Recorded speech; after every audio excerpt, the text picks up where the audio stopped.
My name's AJ and I am addicted to watches. Although I'm starting to think I might be cured. Yeah, well... It's been 2 weeks since the last time I bought a watch, and let me tell you, that's a long time. I'm about a month clear now. Do you get, I think, like a badge? Or I don't want any applause for it. I think if we can give them some support and chat and in the comments down below, I mean... Don't encourage it. It's not a situation that I'm happy with. No. And I've even earlier today, I'm thinking I need to buy something. You almost, and I would jump in straight into the conversation. Earlier today, you almost bought a watch for 150 quid or something just because.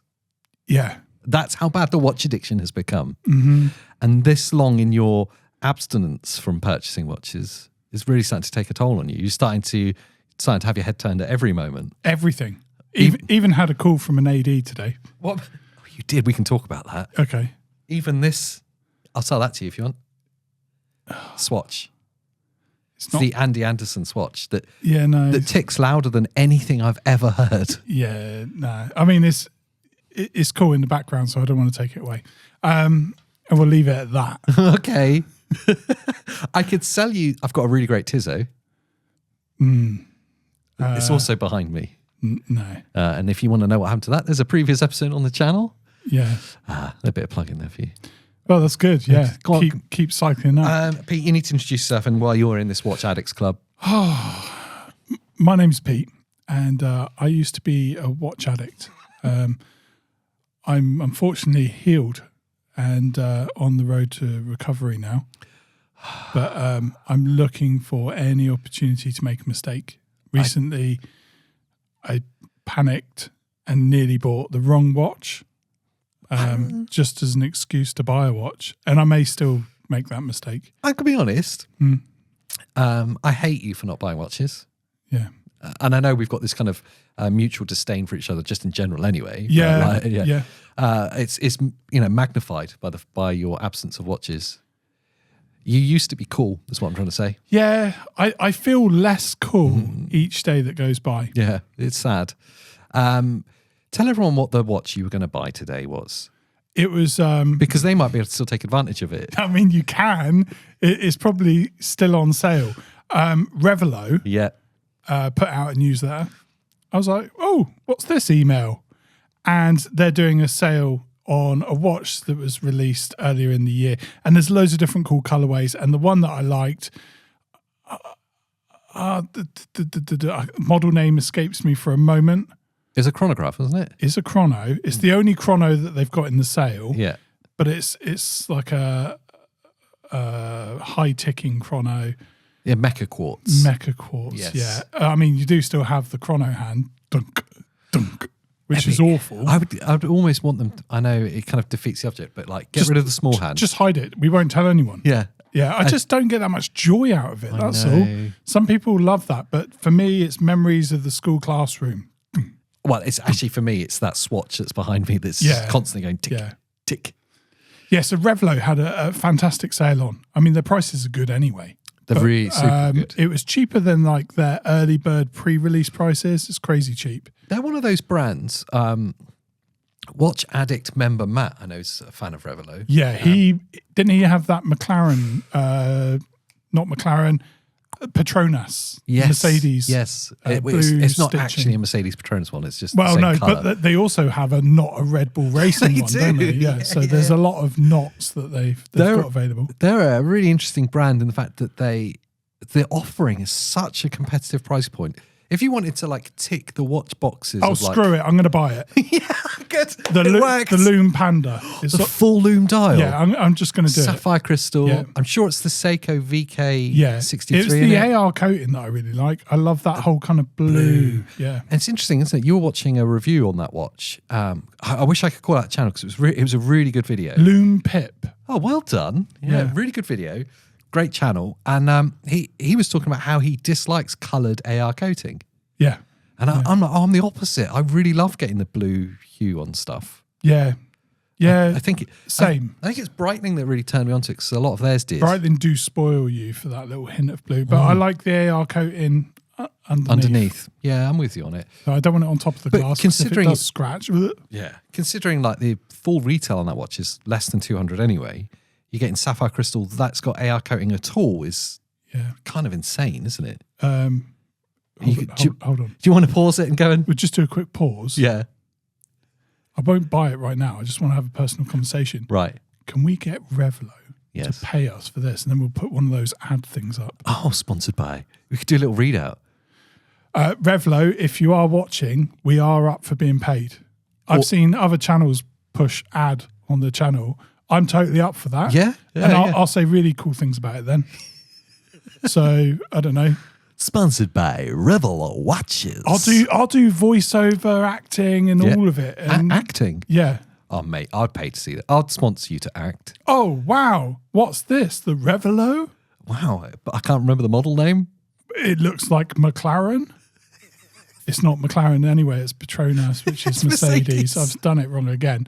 Maybe they won't. What's this? Not Red Bull Racing? I think we've just figured out why they're not sponsoring us. Oh, damn it. That's why we can't get any advertisers. Look, there's a lot of watch channels out there. It's probably better than this. Yeah, and they're making it rain. Yes. I just want some of that action, you know?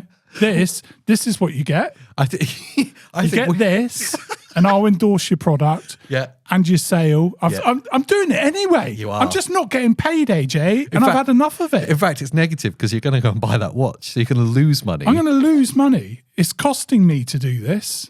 I think we've totally pitched ourselves at the wrong corner of the market here because we've created a watch addicts group where we take an irreverent swipe at the watch industry every week. Yeah. Maybe that's why we're not getting sponsored. Nobody wants to work with us. No, and that as well. Do you know what? I'll do it in spite of them then. I'm still a watch addict. I will prove it by buying a watch in a minute. Talking of watches, Can I ask you a really important question? Yeah, I do like them still. You do?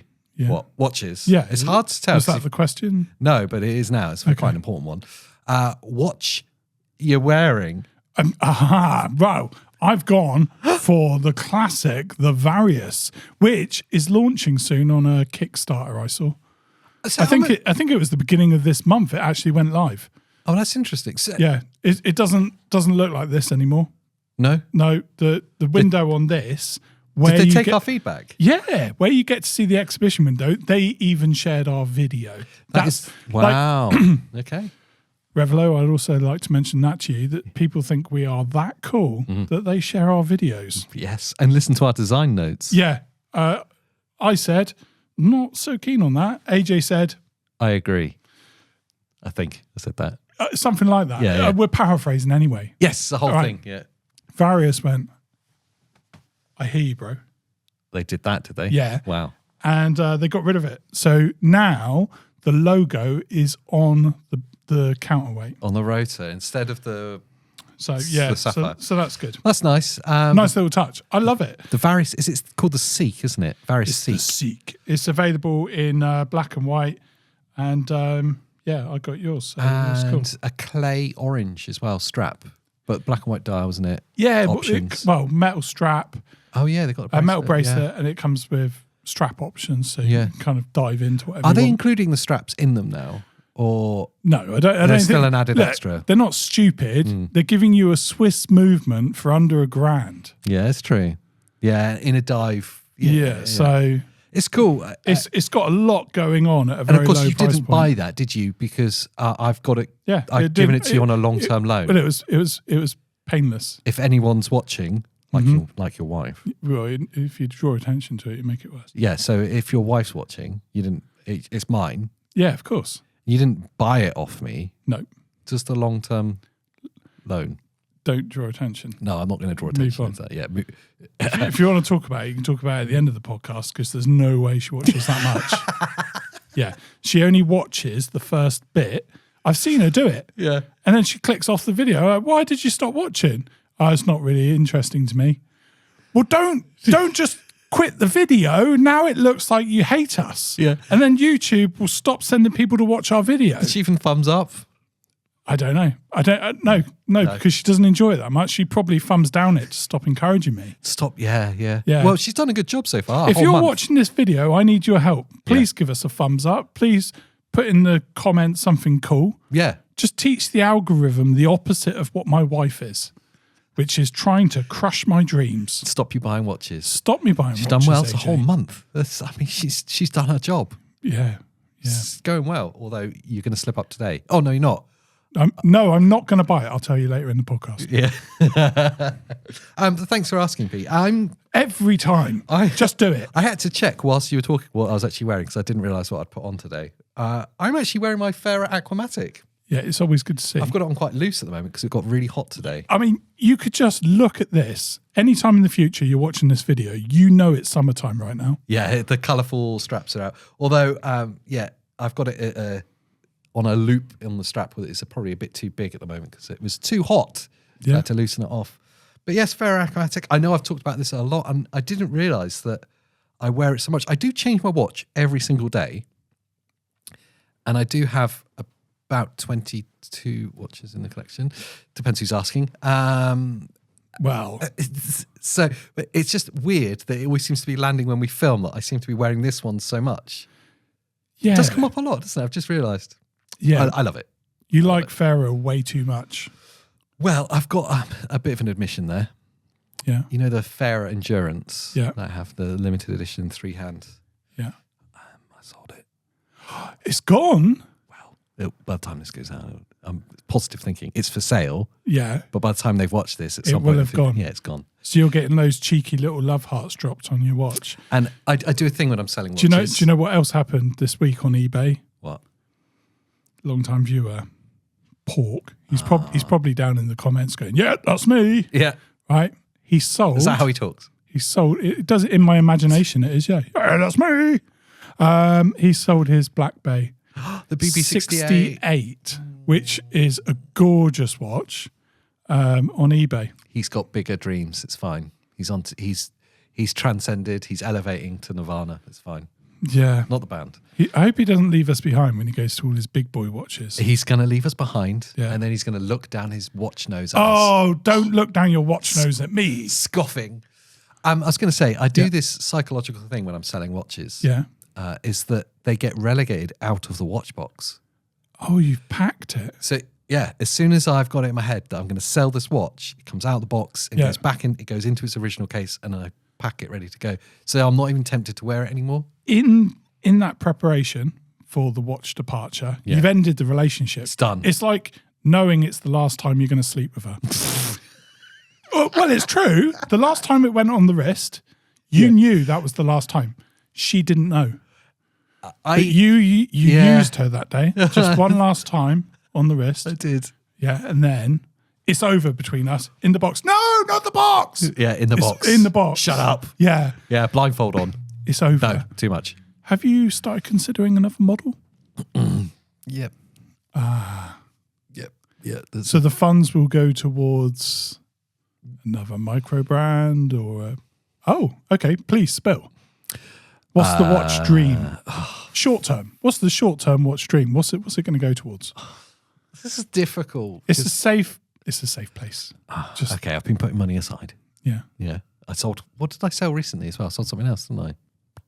You sell watches I do. all the time. Yeah, I lose track. Yeah, I've which lost is track. why I get excited about looking in your watch box to see what you've got now. It's always different. Yeah. It's why I've not done like a collection video yet, state of collection, because I saw someone put in the comments on one of the recent videos, they want to see our watch box.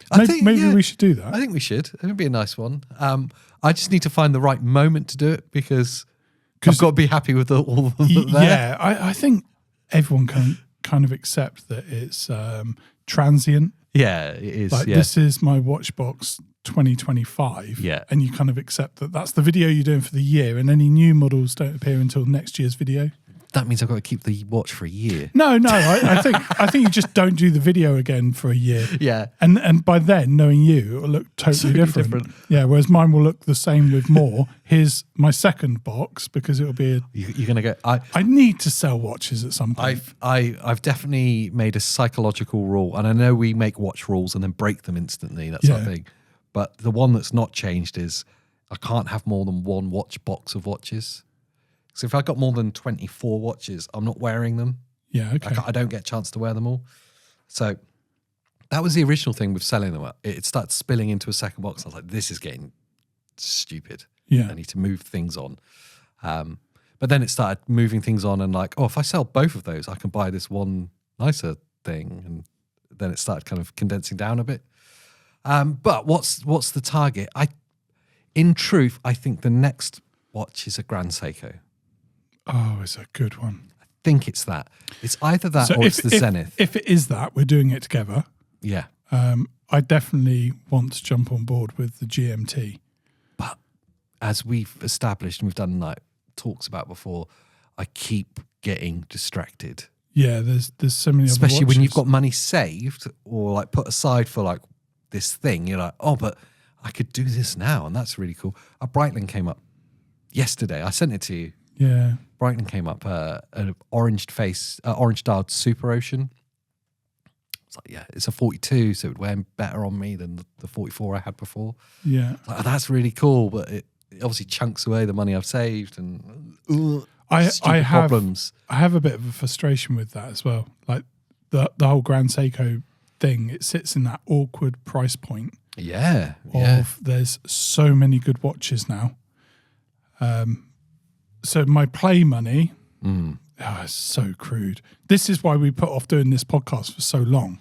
Everyone who's watching this understands is in the same frame of mind. Yeah, so that's fine. Yeah. Right, it's a safe place to talk. It's a safe place, yeah.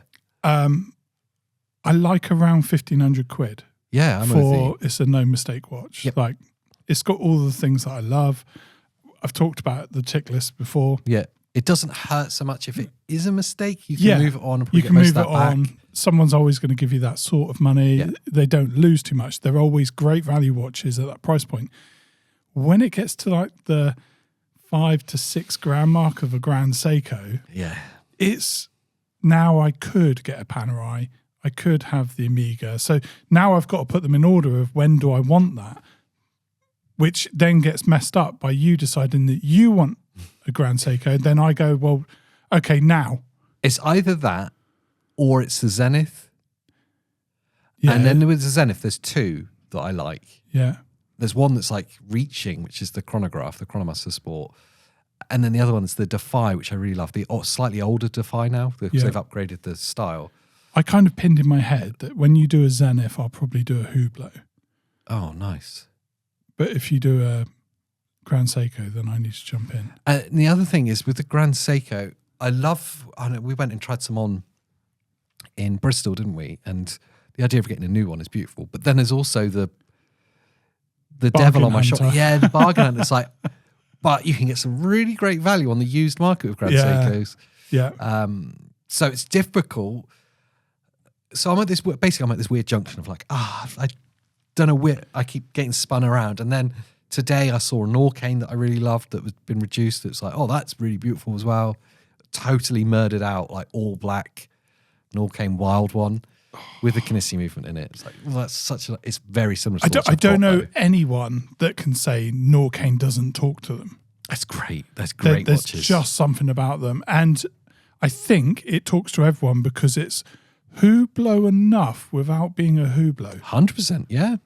So it's totally forgivable. So you don't want to buy a Hublot because, there's certain influencers that you like, the content you watch, and you want to join in with their opinion. Yeah. And some of them are garish as well. But you kind of like it. Yeah. So Norcane. Norcane, absolutely. And Norcane are distributing across the UK now. Not in huge numbers, but I know like Fraser Hart in Bristol are a boutique now for Norcane. So that's our closest one. It's exciting to see them getting the distribution now. And that actually leads me on to another part I wanted to talk about. Is that you had a call today from an authorised dealer, and they're always the best calls to have. It's exciting. Because you're talking to another watch nerd, first of all. Yeah. And he's an enabler. Yeah. He's trying to enable your addiction a little bit more. Yeah. I don't want to get into naming and shaming, but yeah. Name and shame. I've got a dealer. Where's your dealer based? He's in Bristol. Cribs Causeway? Yes. Is it Fraser Hart? Are we supposed to name and shame to that extent? We just did. Right. Wait, what was the guy called? My pronunciation will be terrible. Oh? So let me tell you before. Like, I didn't realize how much you want to deep dive this. Well, I was trying to stitch you up, basically. Yeah, I don't want to get into talking about specifics. I'm Okay. going to tell you that. All right. I'm going to make sure you say it then. Now you've said that. Right. How do you pronounce his name? Shahan. Shahan? Shahan. Okay. We'll go with Shahan. I'm guessing. All right. I have a really great relationship with a guy at Fraser Hart. Right. I've been 3 times. The first time I talked about the podcast, and I'm just window shopping. At the time, it was the Tudor Black Bay Pro that I was looking at. Yeah. And he was just super, super helpful. You know, when you're trying to be anonymous and you're just asking, it's like, oh, pop in, I'll get one out of the window, you can try it on. He was so, so good that I just like chatting, oh, I actually do this thing. Do you mind if I just get a couple of shots of it? So in a recent video where we covered the Black Bay Pro, that's where the shots came from. So, yeah. Really, really good. The second time I go to the store, I'm with my wife. Uh-oh. Yeah. And he goes, hey, I was checking out your channel. Yeah, I'm subscribed. Oh, I saw you were looking at this, this, and this. And you're like, oh, God, don't talk in front of her. Like, there's a code. A bro code. Yeah, do not mention my love of watches in front of the wife. Anyway, she immediately went, right, I'm going to go to some, I don't know, underwear shop or whatever they do. And she went off. Sounds equally and then exciting. left me with him. And it's just really cool. And anyway, I gave him my number. He calls me up and he wants to talk about what watches do you want me to get for you to have a look at in store. He's just so... Yeah. I'm so lucky. He called a couple of days before, because I was with you, and he offered the new Tudor Black Bay with the light blue dial. I can't remember exactly what it's called, which is literally just come out. Yeah, the newest release. Yeah. Anyway, he offered that, which is incredible because, again, it's just come out. It's just great that he's remembered enough that you really like Tudors and you're into the newest things, and I'll offer it to you straight away. That goes back to an episode we had previously when we talked about developing a relationship. Yeah. Super handy. And So just much really better. cool. If you just buy your watches through a website, you don't get any of that. No. So, like, advantage number 1. Last time I spoke to him, he said, we're going to be releasing Norcane. You can't talk about it just yet, but we're going to be doing Norcane. I'm like, amazing. That was number 1, a little heads up. Number 2, phone call today, we now have them in store. Tell us when you come in, I'll get a load out and we can have a look through some of the watches, have a little bit of watch fun. Cool number 3, oh, you know you mentioned in one of your podcasts that you're after an Omega Seamaster.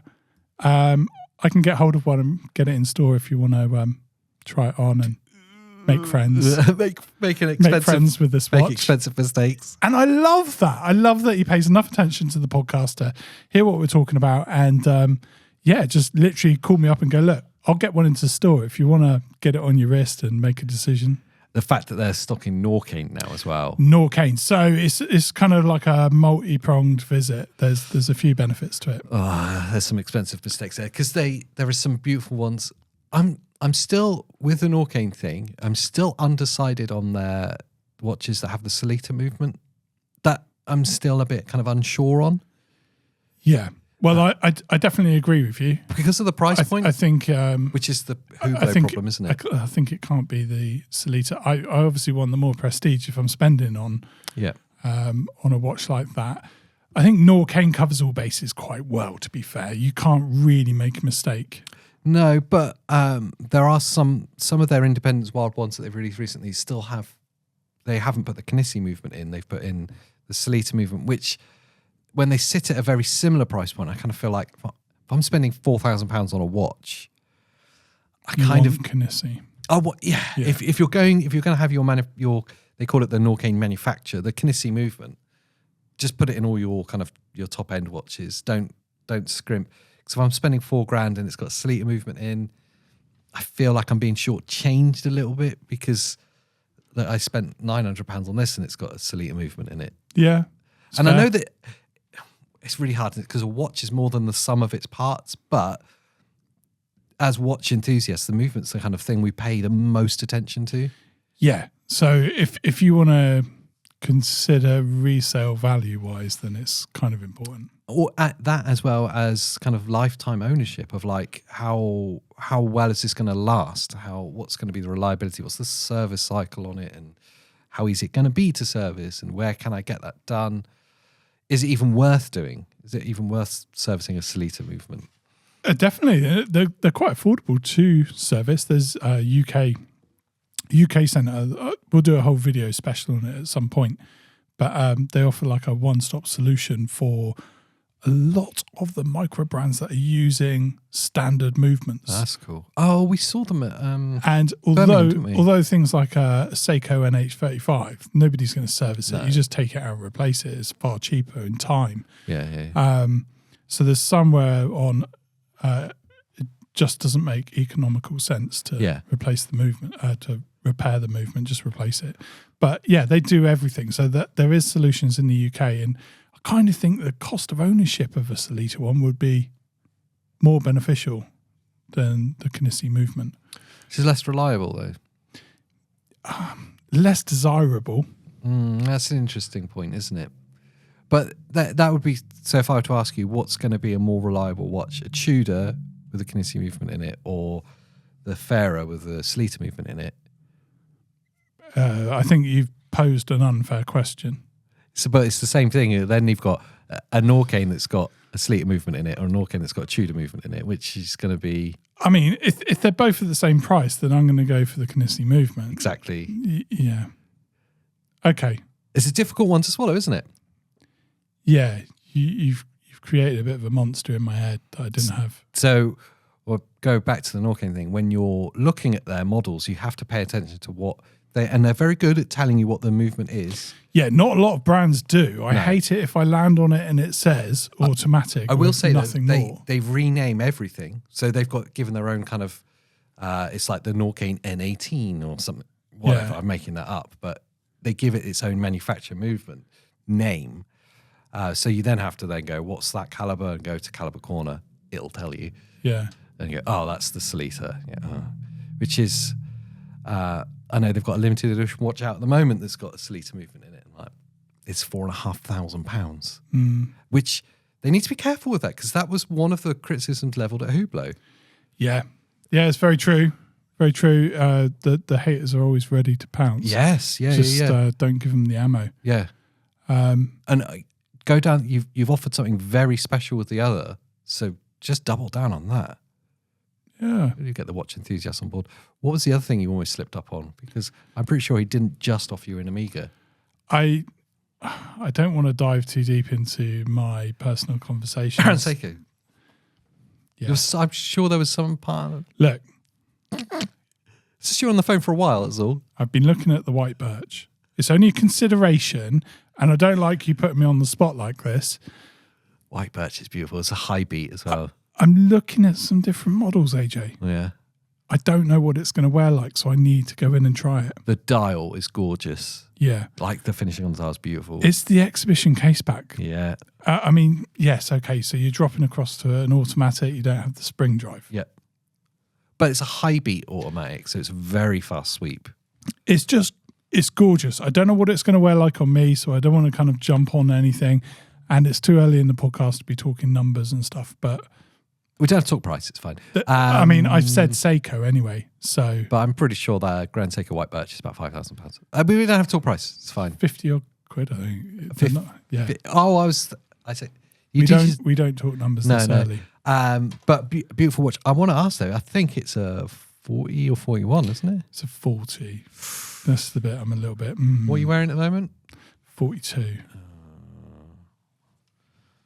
Do you know who I think it's going to be perfect for? You. Yes. I don't want that to happen. But there's a beautiful moment there, because last time we went to look at Grand Seikos, I went to look at something in particular, one of their sports line, the GMT, and it was too big for me. It was too big. But it was perfect for you, and it hurt me. It genuinely hurt me. And then you tried on the Cherry Blossom, and I was like, oh yeah. Oh, this is amazing. It's gorgeous. And it does have that little hint of pink that people talk about. Yeah. It's hard to see, but there's a little pink in there. But it's beautiful for it. Yeah. And then I thought, actually, I quite like that.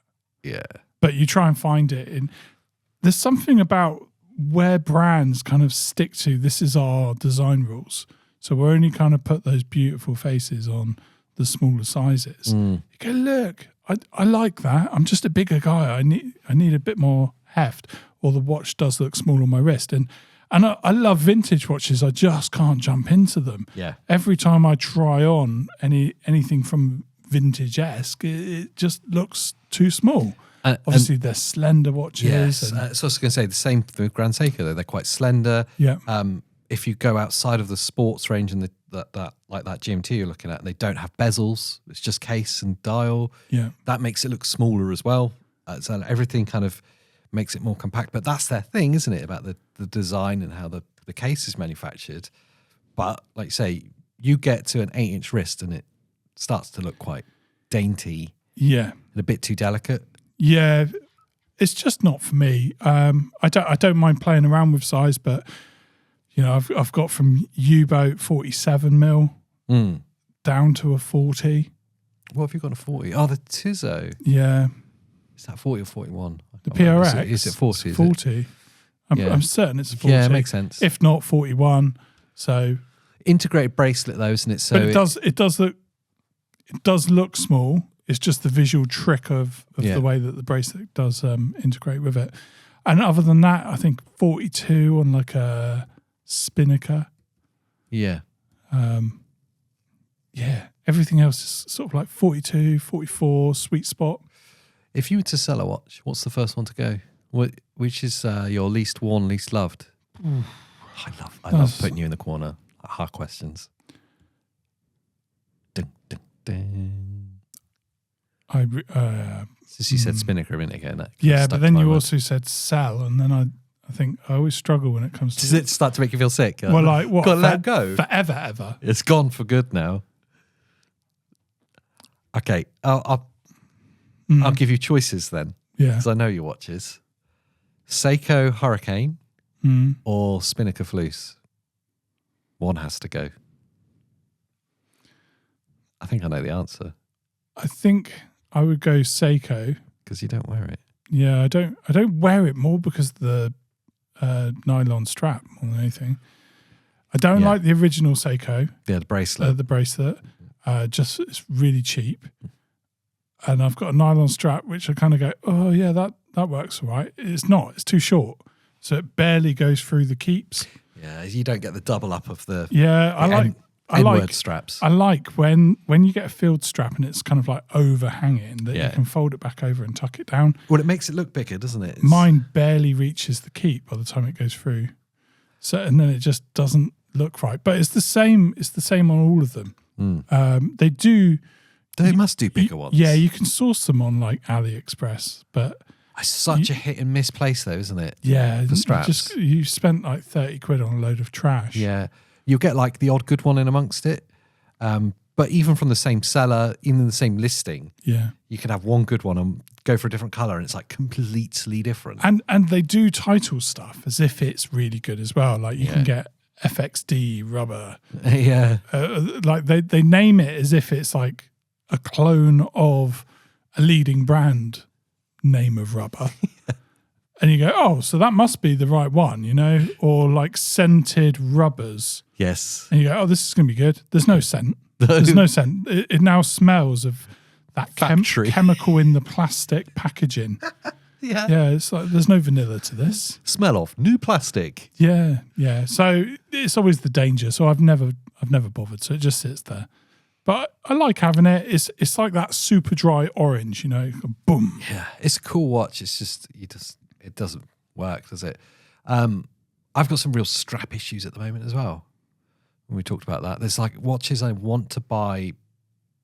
I have the bracelets for, or like the OEM strap, but I'm struggling to stomach the cost of it. Well, this is one that I know you've been going through for a while. So the one you're talking about is the Tudor bracelet. Yeah, so the Black Bay 41 I've got, the only option at purchase because I bought it as it was reduced from an AD.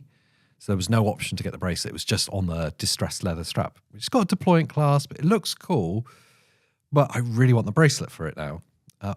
And I really like, and I know it's loads of people don't, but I really like the 3-link rivet straps. Yeah. I just like them. Yeah.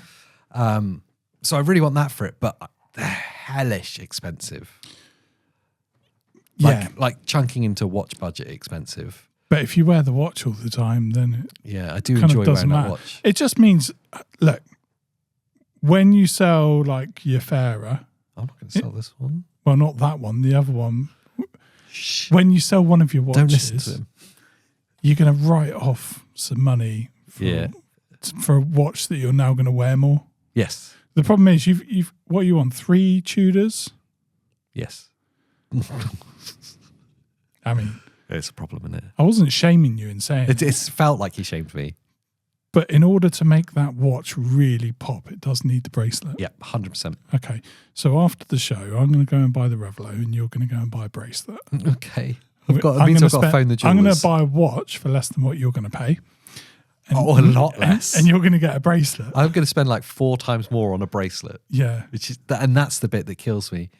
And there's that. I'm kind of also a bit torn with the bracelet for this Seamaster. But again, that's the same kind of, that's like 800-900 quid. It's like, what, you want a bracelet? Well, I'm kind of that's tricky. Kind of in mind. I really like it on rubber. Yeah, I do. But I'll only buy it with a bracelet. Yeah. But of course, I was bargain hunting and that's how I got the bargain. Do you know what we do? Bracelet. We go to Bristol. We see, is it Shahan? Shahan. Right. We go, look, AJ needs a bracelet. Hook a brother up. I'm going to buy a watch. You're going to buy a bracelet. You'll probably buy a watch. I'll probably buy a watch. Right. We walk away. We're both happy. As long as you don't get a Grand Seiko whilst I'm buying something else, because then I'll need to buy 2 watches because I need a Grand Seiko at the same time. So it's safe for your wife not to be listening about now? She won't be listening by this point. She would have turned off. The other one as well is the Doxa. I really want the original strap. Like, really want it, but it's 200 quid. The watch was only 800 new.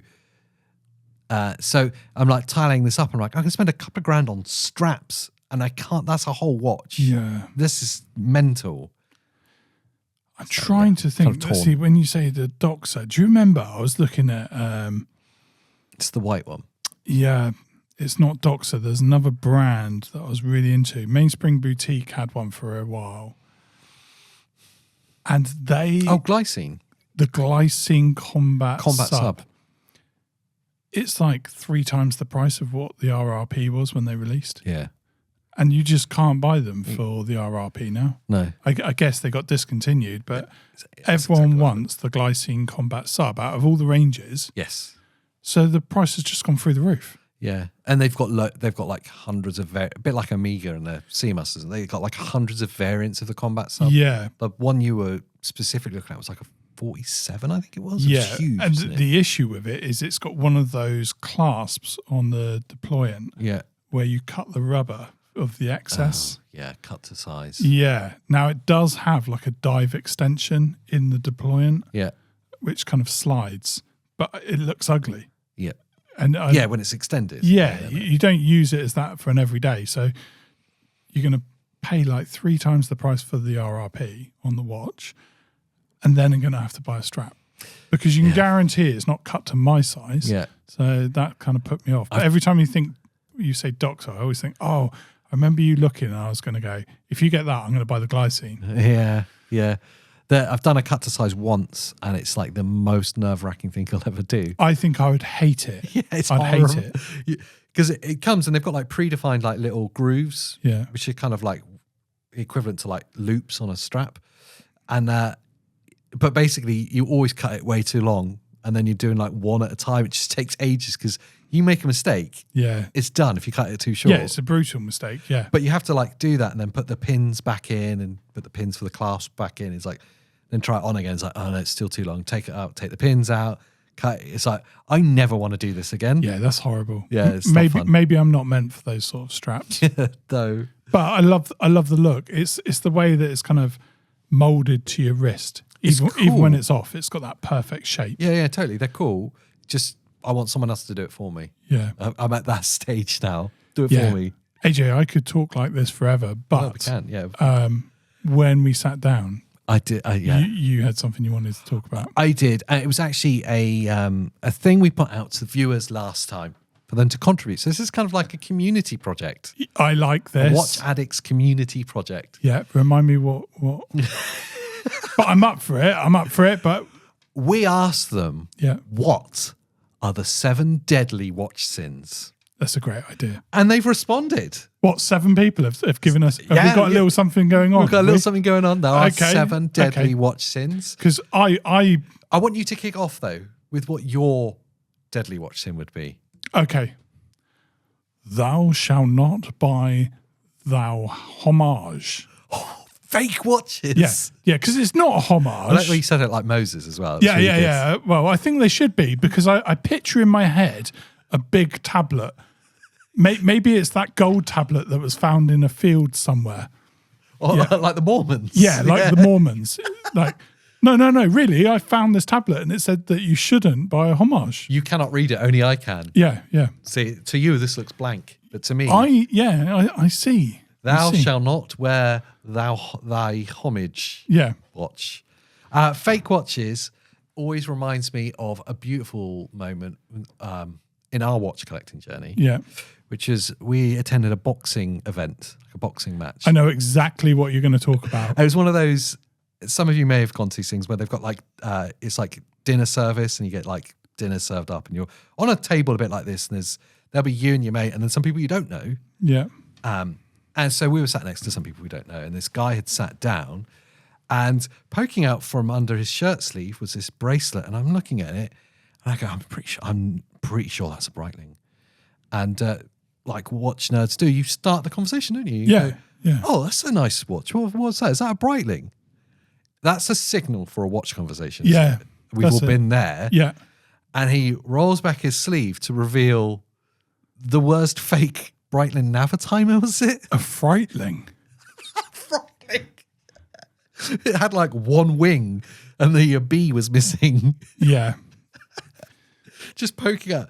There was some clues. It was awful. What I remember most was the FOMO. Yeah. So when you told me what you had experienced, I then wanted to experience it as well. But how do I go about getting to see without asking? Can I see your fake watch? So I've got to go, oh, no way. I hear you got a Breitling. Let's have a look. It's the only way. Yes. It's the only way. Yeah. Oh, yeah. Got it on holiday. Didn't say the price. Didn't say the price. Instantly, I know it's around 30 to 70 quid, depending on how long he was around the lucky man. It was either from a coat jacket or a stall by the beach. Yeah. You don't buy Breitlings from a market. It's a red flag straight away when someone says, I bought it on holiday. Yeah. You go, oh, where did you go? Turkey. Egypt. Oh, yep. Okay. Yeah, but it was the fact that he was prepared to say, yes, it was a Breitling. Like, dude, that is not a Breitling. You shouldn't say it's offensive. A Breitling. Yeah, so obviously there's outright fakes, which is when the watch says the brand that is posing as. Yes. And then there's homage where it says another name, but it actually looks identical to. Which is like, we brought up AliExpress a minute ago. AliExpress is full of that. Yeah, so like my son, he is a homage. Does he? Well, he is a homage of me. Oh, he's a homage of you. Yeah, yes, everyone goes like, I could tell he's your son. Oh, yeah. Yeah. No, it's a mini me. Yeah. Yeah, he's a mini me. I made a homage. Yeah, you did. Right? Looks just like me. He's got a different name. That,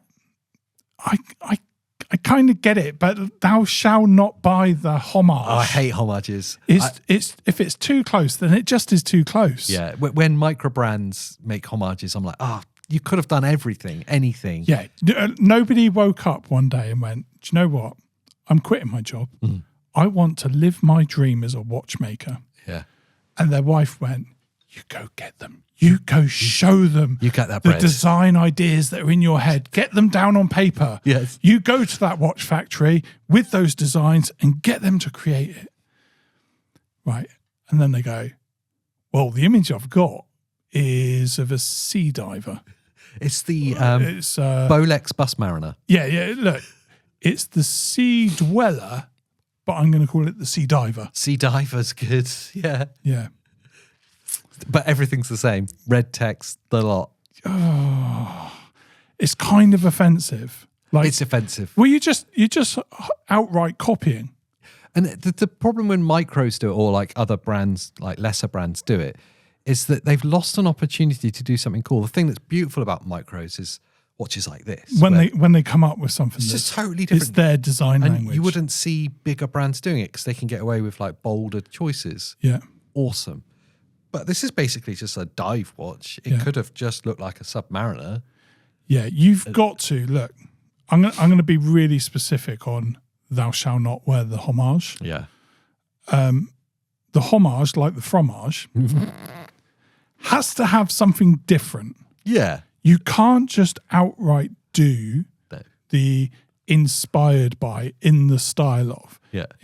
And it's more than your name. You've got to do something that if I was going to do a Submariner, right, which we know there's loads of types of Submariners out there. Yeah.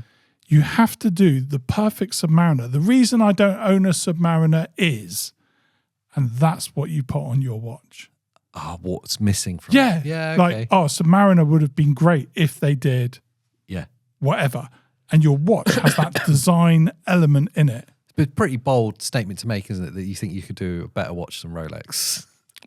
Like there's something missing. But you know what? That's the issue. You've summed it up. That's the issue. My first one, and Yeah. I'll deliver mine, and then I'll bring the communities into this. Okay, yes, please. I've got the tablet, Yes. and you Can you actually, hold the tablet more? That's it, there. you actually touched upon it a second just now without realizing it. Okay. And it is, thou shalt not feel FOMO. It's fear of missing out on watches. Oh, you can't put that on the list. That's a sin. Yeah, You know, but I have that all the time. all the time. A sale pops up, an eBay offer comes along. FOMO, it makes my skin itch. I'm like, oh my God, and it's not like all logic leaves your mind and you're like, I've got to act now because if I don't act now, I'm going to miss out. Yeah. It's like, and every time afterwards, I'm like, I could have just slept on that. It is deadly. Deadly. You're right. It's a deadly sin. I really suffer from it. Yeah, yeah. I suffer from it, especially when I search eBay listings from ending soonest. That's awful job. Well, you land on the search. You've got authenticity guaranteed, all the rest of it, and then apply. Yeah. And in 10 minutes' time, one is ending. Well, I wasn't even considering it before now, but all of a sudden, let's just put it around the critical points, 1,500 quid. Oh no. It was worth, when it first sold, 5,000. Oh, you've made it really high odds. You have 4 minutes and 39 seconds. 38. Yeah. Do you know why it's more magnified for you as well? Because I know if I asked you to open your camera roll on your phone now, Yeah. it wouldn't be embarrassing for the reasons that some people may think. It'd be embarrassing because there's so many watches that you've taken pictures of listings for that were amazing deals that you didn't act on. And you did do the MO. You missed out. I think we could do a future podcast about Pete's FOMO. Pete's missing out. And it could just be, I'll collect them into an album of all the watches that were sold on different websites at different prices when I've gone, I'm going to save that. Yeah. I'll have a look at it tomorrow. And I've been umming and ahhing, and it's sold. Because I've made quite a few watch mistakes by not buying a watch when I should have. The U-Boat Dark Moon, when it first released, and it went into a crazy launch price of £650, which you can't buy used for. A Bell & Ross GMT that they released in 2024. Yeah. The Coke variant. Yeah. Red and black. That's a beautiful watch. That I'm pretty sure that Goldsmith, that was like 2,200 or something. Was it less than that it came down to? I'm pretty certain it was closer to the £2,000 mark when... It's got 4.5 grand watch. And you know the worst bit? That was over a year ago. and I don't see them used at that price. No way. See, I could have got it brand new from Goldsmiths, so I know it's all proper. Do you remember when you were fully obsessional about bimetal Tudor chronograph? Right, is it the 7 deadly sins, or are you just taking the mick out of me? I mean, any opportunity? Yes, I do remember that, AJ. Should we just get to the punchline? You were offered it for how much? So was it 3.2 or 3? Was it 3 on the nose? And you've got me questioning now. So I could have bought it from the dealer up the road for 3.8. yes, And it was 3,000 yep. that I got sent a offer for. And didn't you reply with an even cheekier offer? And then you went, "Oh, sod it! If he's not going to accept it, he can keep it." I think the big man. I tell you what it was. It was 3.2. Yes. And I offered 3. That was it, yeah. Or forget it. And he was like, "Forget it." 3 or it's not meant to be.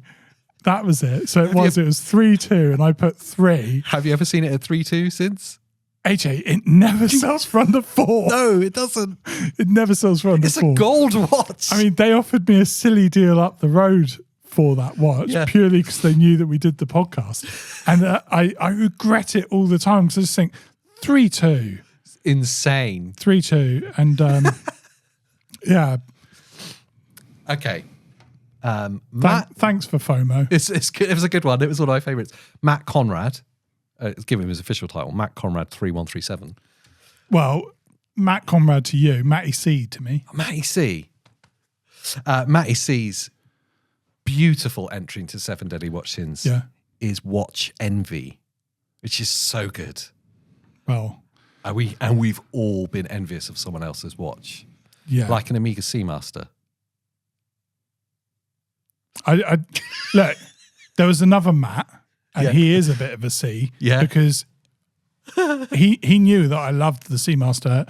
He went out and bought it way before me. Yeah. And ever since he's worn his Seamaster, it's tormented Oh, it's me. because it's the exact one you want as well, isn't it? And when we catch up with Matt, he always seems to be wearing his Seamaster. That's weird, isn't even it? though he's got many watches. The other one, there was a moment of, I just like putting everything to you because it kind of makes me laugh, it's Norcane. And it was an unexpected moment of watch envy. When we went to that watch show, and suddenly all the watch nerds were like, Norcane. I was like, Jesus, okay. Yeah, it was like you were getting a hand job off everyone. Everyone. Yeah. I wasn't expecting it to be quite that violent. Yeah. I mean, so watch envy, as a watch enthusiast, you kind of hope that there is watch envy because it just confirms that you've bought the right watch. So watch envy should be on the list. Because that's an ugly emotion, isn't it? Hoping that people are envious. Yeah. Well, there's envy is like the far extreme, isn't it? Envy is the far extreme. Like appreciation. Yeah. Oh, you're so lucky to have that is the start of envy. Yeah. And then on the far extreme is, I want it so bad, I'm going to mug you. So that's the far extreme of... It wouldn't fit you anyway. I wouldn't... Then there's probably another watch sin for that as well. But there is, yeah. But yeah, I don't know. I had a little bit FOMO from the Norcane and a little bit of watch envy from the Norcane purely based on how everyone was reacting to your Norcane. It's pretty wild. So I'm like, these are all brand owners of watches going, nice Norcane. Yeah. And all I could think of was, fuck off, AJ. Even when we went into Watchfinder at Bicester Village. Yeah, literally everywhere we went that weekend, people were enjoying your Norcane. And it wasn't like, I wouldn't say envy. It's weird, yeah. I had envy over the fact that you had it because it was getting so much attention. Yeah. You were like the girl with boobs at school before any other girl had them. And I was flaunting it. I was the girl going, I hope I have puberty soon. Yeah. So you were there flaunting it. Everyone else was going, whoa, Norcane. Norcane in the room, everyone. Would you like a tea or coffee, sir? Oh, I'd love one. Actually. Yeah, I can tell you all about it. I was just there going, I got a U-boat. It's a limited edition. Nobody cares. Nobody. Not one person turned their head. It's sad. Yeah, watch envy is a good one. That leads into really nicely to the next one, which is kind of the opposite in some ways, or at least it feels connected anyway. It's watch snobbery from Shibashimori. I've definitely said that wrong, so I'm sorry. Apologies, yeah. Watch snobbery is a huge one, and it definitely comes with when people feel like what they own is better. Yeah. But it also comes from the feeling you get when you go to some of the old school jewelers. Snobbery is horrible. The watch industry as a whole is pretentious and snobby, isn't it? Yeah. Well, here's the thing with the snobbery in watches. There is nothing that will make you more humble than loving watches. As you go through trying to collect watches that you love, it's a long quest. It should be. Absolutely should be. Yeah. You shouldn't be able to go out and just get the watch you want tomorrow. No. Or you're looking at the wrong watch.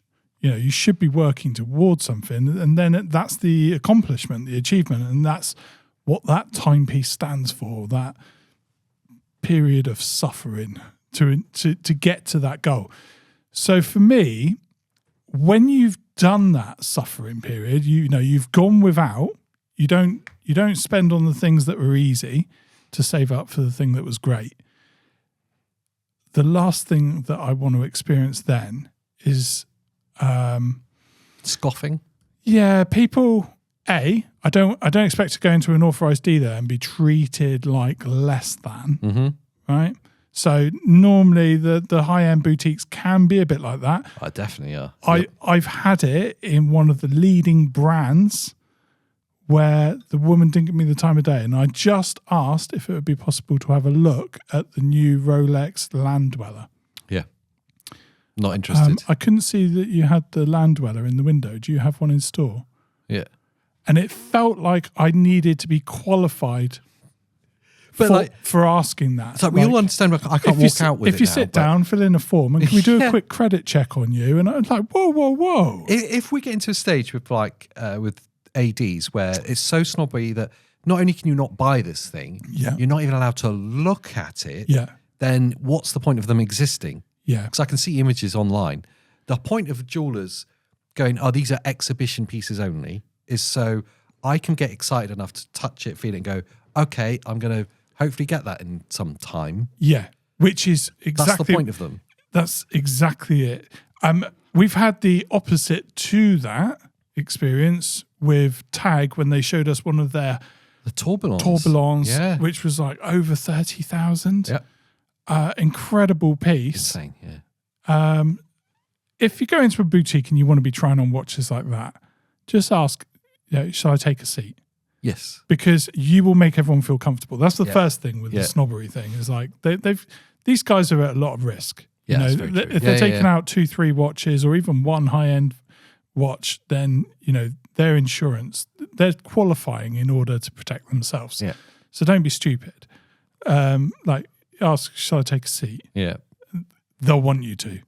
And when taking the watch, just don't be a dick. It's number one rule. Also, I know we're going off on a bit of a tangent now, but there's also something else I always do. I always take my watch off and put it down, almost like I'm offering it as a peace offering. Like deposit. It's like here's my deposit. I'm not going to run off because I've put my watch down. And make everyone feel safe. But snobbery is a real thing. Just because you've got a Patek doesn't make my Breitling feel any less, or whatever it might be. Snobbery. It's one of the things that we really wanted to like kick the door down with doing this. I know we're a tiny little corner. Yeah, it's also stuffy and snobby. Look, if you're here watching us thinking we're watch experts, there is far from anything expert here.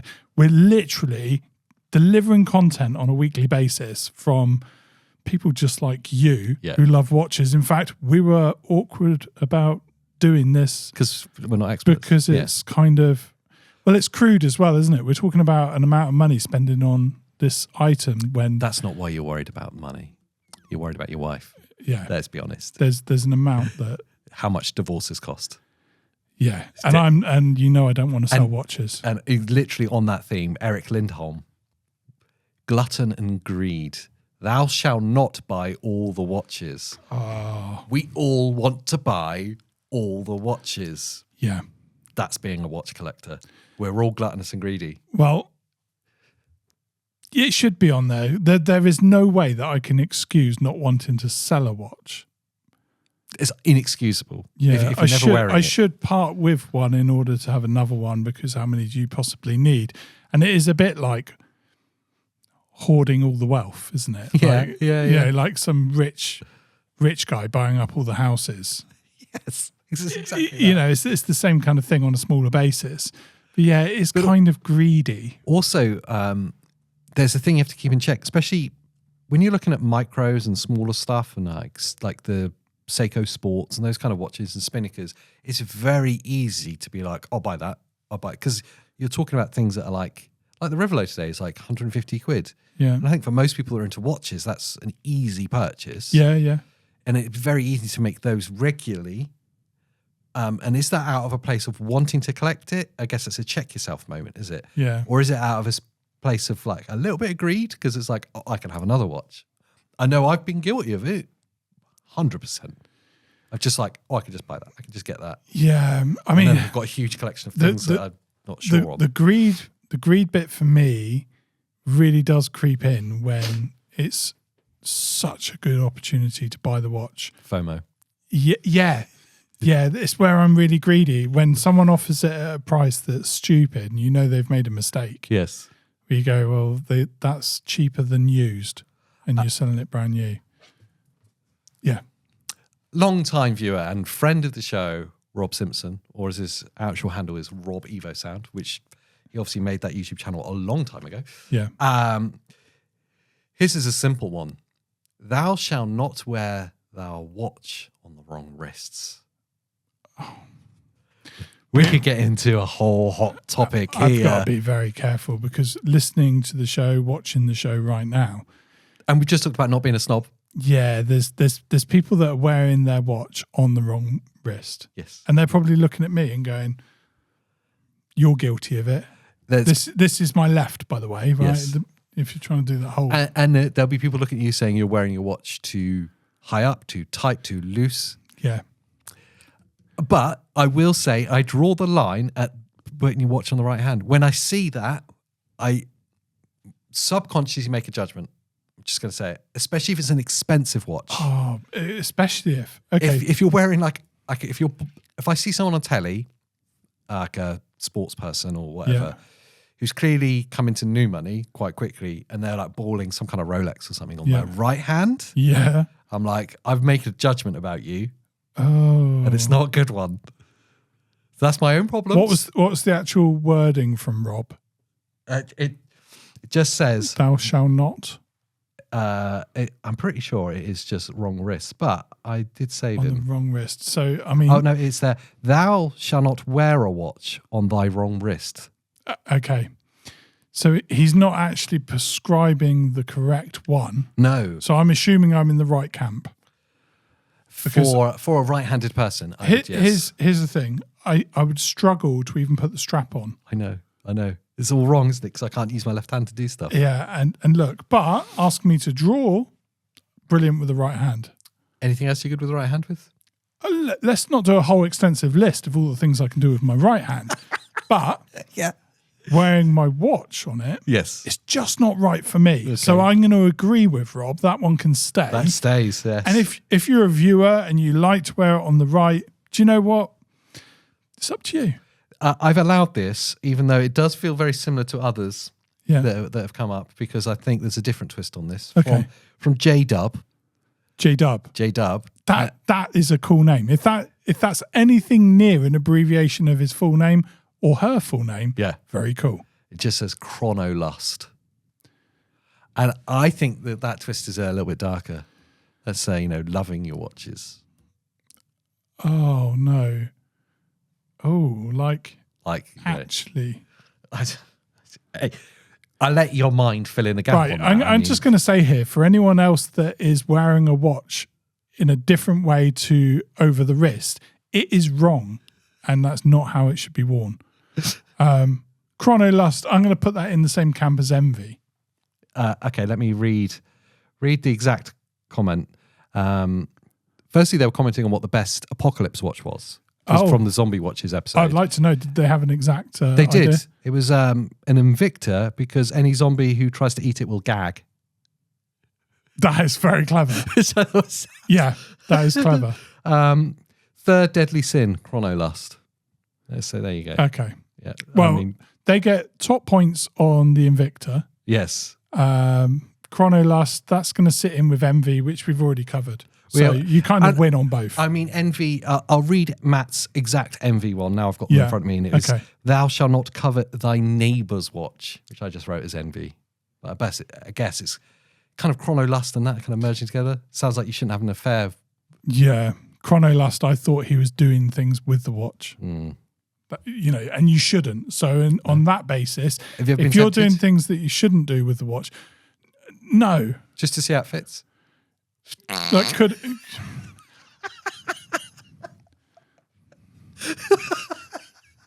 Yeah, sometimes we just... The mental imagery, it's just been implanted in their heads. Like... All right, there's a final one. And it's to round up the show. Yeah. If you are guilty of this watch sin, which everyone is tempted to at one point in their watch collecting journey, you may not be there yet, or you may already be there. Yeah. If so, it is time for you to pack up and leave because we need a replacement for you. And I'm aiming this now at you. Right. It's interesting that every time we talk about an end, it's me. The sin is actually temptation. Right. And the temptation is to sell everything, buy one watch with the proceeds to thus cure yourself of this watch addiction. Oh, you want me to do the one and done? One and done. Everyone has thought about this at one point. We've all been there. You could go, oh, look at all this. If I sold all this, I could get one really nice fill in the gap. Yeah. And then I'm done. But then you're done. No more watches. You're never allowed to buy another watch. You're not allowed back in. You're not allowed back into this watch addict circle. let's add to this because it sounds like the voice of the evil genie. Yeah, okay. So the evil genie has crept up. Well, yeah. You were sat there rubbing it off. I was rubbing off my lamp. Ooh, he's evil come. genie here. Evil genie's come. You have to take one of my wishes now. Oh, no. Have to. Yeah, okay. So no way out of this. You can no longer wear any other watch. Thou shalt only have one and done. Right. So you can't call yourself a watch addict anymore. No. So all of your chrono loving has to be met by just this one offering. Right. And is there an option here, or do I have to take this? Are you going to give me a choice of watches or something? Or have I just been cursed? Because you made it sound like I had a choice a minute ago. No. It's just the one and done was the choice. I've got to choose. See, that's the difference with you and me. When the evil genie speaks through me, you've got any choice. Yeah. But when you do it to me, Very prescriptive. Yeah, it's like this really rubbish option or this really rubbish option. I'm starting to feel the evil genie coming through me. Oh, right. Oh, Pete. Are you being possessed by the evil genie? I've sold all your watches. Of course you have. I have raised a fair sum for them, though. Only market value. Right. Yeah. So you've not really lost anything. Well, you lost a little bit, but let's not cry about it. I've given some money to your wife for a holiday. Right. Well, that was the stupid thing to do as well. Is to keep her happy. Because I'm now giving you the choice. You have a choice between a Rolex Sea Dweller. Okay. The 2024 model with the adjustable clasp. Yeah. Not that evil today. Or Panerai PAM 001. Oh, you're such a dick. But you can only have one for the rest of time. And that's the problem. That's the problem. So what you did, you twisted what I said and you went great and great. Yeah. They're two watches that I really love. I know. It's painful, isn't it? So you gave me both of them. The upside is, though, once this is done, you have to quit the show because you're no longer a watch addict. You're no longer allowed to look at watches. And there you go again. So that's the evil genie when it speaks through you. I don't make the rules up. They're just the rules. What are you choosing? I don't know that I can do it that fast. Yeah, you're going to have to. Because dead air time's bad. So tricky. If you do not make the choice in the next 5 seconds, Well, no. I will give all your money to your wife for a big holiday. I'll go Sea Dweller. Really? I don't even know if I've made the right choice. But now I don't get to choose anymore. So now your watch collection is one Rolex. That's it. Do you feel comfortable being in this Watch Addicts Anonymous anymore? Well, that's why I've been kicked out. Well, you've decided to leave of your own volition. I wouldn't kick you out like that. I still think you need help, but you've left. What did you go for? I didn't have to in the end. What? There's the small print that says you don't have to do this if you don't want to. Watch the watch genie can't force you to do anything. So I'll just keep collecting, thanks. I'll stay on my FOMO MV. Yeah. You keep your temptation. I should have read the small print. Yeah, always read the small print. A bit like a finance, agreement with your new watches. Absolutely devastated, AJ. I feel I rushed into a decision as well. And I think the Panerai was the better choice of the two as well. I can't believe you went with the Sea Dweller. I really like the Panerai. It's a real issue for me. I just think it's more unique. But it was the idea that she would spend it all on a holiday, and after that, it'd be a ridiculous holiday as well, flying first class. All the money would be gone. Yeah. And then I'd never, and that would be it. Done. And after that week, I'd go, you enjoyed that, didn't you? Yeah. Now look. Now they're looking at caravan trips to Bognor Regis for next year. And that's why it's important to always buy the right watch, because it will always get you home. And when you do buy the wrong watch, let me know, because I'll probably just buy it off you two in our watch envy called Gluttony, I guess. Yeah, well, you're allowed to because you read the small print. And if you've read the small print down below, you'll know that you can join in the comments, or even subscribe somewhere around there. If you're listening on Spotify, I'd just say 5 stars, please. 5 stars, yes, absolutely. I insist on it at this point. Has to be. So until the next time. Bye, everyone!